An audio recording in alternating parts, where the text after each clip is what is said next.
Tere, mina olen Margo, mulle meeldivad argumendid.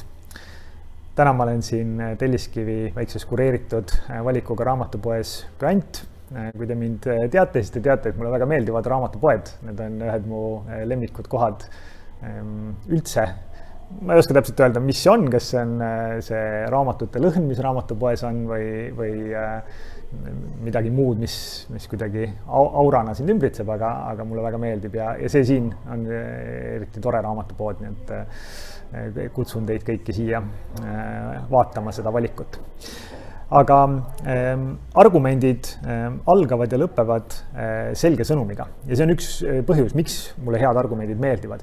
Et seal kahe selge sõnumi vahepeal on selgitus, kus vastatakse küsimusele miks ja tõestus, kus tuuakse näiteid, andmeid, uuringute tulemusi. Aga argumendi alguses on väide, mis ütleb lühidalt ja selgelt, millisele seisukohale on asutud ja argumendi lõpus jõutakse järeldusest täpselt selle sama selge sõnumini tagasi.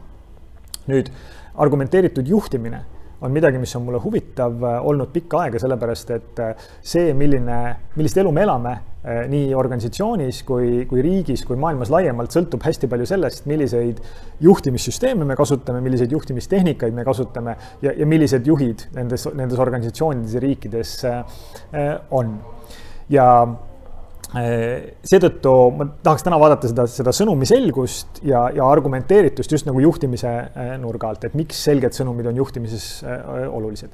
See, et nad on olulised, ma arvan, see ei ole nagu küsimus või vaidluskoht selles mõttes, et ilmselt on kuidagi intuitiivselt selge, et kui juht ei tee oma meeskonnale sõnumeid selgeks, siis ta paneb ennast ja meeskonna väga keerulisse olukorda, seda ei ole võimalik kuidagi juhtida ilma selgete sõnumiteta. Aga sõnumi selgust saab saavutada mitut moodi. Kui sa autoritaarselt positsioonilt karjud töökäskusid oma meeskonnale, siis see on selge sõnum. Nad saavad aru, mida tuleb teha. Nad ei pruugi aru saada, miks seda tuleb teha, eks? Aga nad saavad aru, mida tuleb teha. Teine võimalus on siis teha kõneleda argumentide keeles. Ehk esitada see selge sõnum, siis põhjendada, tuua näide ja korrata see selge sõnum. See kõik mahub eestikeelses sõnalises venese väljenduses umbes sellise 1,5 minuti sisse üks argument, eks. Ja see on siis argumenteeritud juhtimine, kui juhid väljendavad ennast argumentide keeles ja ootavad, küsivad, kuulavad ka meeskonnalt argumente. Ka meeskond teab, et just nimelt nagu argumentide keeles juhtidega kõneldes saab siis neid sõnumeid edastada. Nüüd, Economist Intelligence Unit teeb maailmas, vaadates siis riike kui selliseid suuri struktuure, koostab demokraatia indeksit igal aastal. Ja kahjuks on niimoodi, et viimase peaaegu 10 aasta jooksul see demokraatia indeks on maailmas olnud taandarengus. Ehk meil jääb demokraatiat vähemaks ja see demokraatia on vähem kvaliteetne. Nende põhjustega võib spekuleerida, neid põhjuseid võib erinevaid välja tuua. Aga mulle tundub, et üks nendest põhjustest on see, et tehnoloogiakeskses maailmas elu läheb kiiremaks. Ta läheb kiiremaks selle tõttu, et tehnoloogia töötab kohati kiiremini kui meie enda ratsionaalne mõtlemine. Ja ükskõik, kas siis rahaturgude kaudu, kus algoritmid kauplevad väga suurtel kiirustel, väga suurtes mahtudes või ettevõtetes, kus tehisintellektid koguvad ja töötlevad suurandmeid ja teevad selle pinnalt otsustusi. See kõik käib sellise kiirusega, et meie enda mõtlemine ei jõua sellele järgi. Ja see ajab elu meie ümber kiiremaks nii tegelikult, aga väga palju ka näiliselt. Nüüd, mis siis juhtub? Juhtub see, et me ümberringi kuuleme, et ellu jäävad või kõige edukamad on need, kes kohanevad kõige kiiremini, kes teevad kõige kiiremini paremaid otsuseid. Ja seda räägitakse inimeste kohta, seda räägitakse ettevõtete kohta, seda räägitakse riikide kohta. Aga demokraatlik otsustamine ei ole kõige kiirem võimalik otsustamismehhanism, sest meil peab jääma aega sõnastada enda argumendid ja küsida ja kuulata ära teiste argumendid. Sellest palju kiirem on see, kui üksik juht, üksik liider või väike hulk juhte teeb ise otsuseid ilma sellist demokraatlikku protsessi läbi tegemata. Ja see on see, mida me oleme ümberringi näinud juhtumas, see on see, miks siis demokraatia, üks põhjus võib-olla, miks demokraatia on nagu taandumas. Ja senikaua, kuni see üks juht, kelle kätte selline nagu võimutäius koondub, on selline meritokraatlik, valgustunud juht on kõik hästi, aga kahjuks me teame ajaloost, et võim korrumpeerib inimest ja teeb seda üsna kiiresti.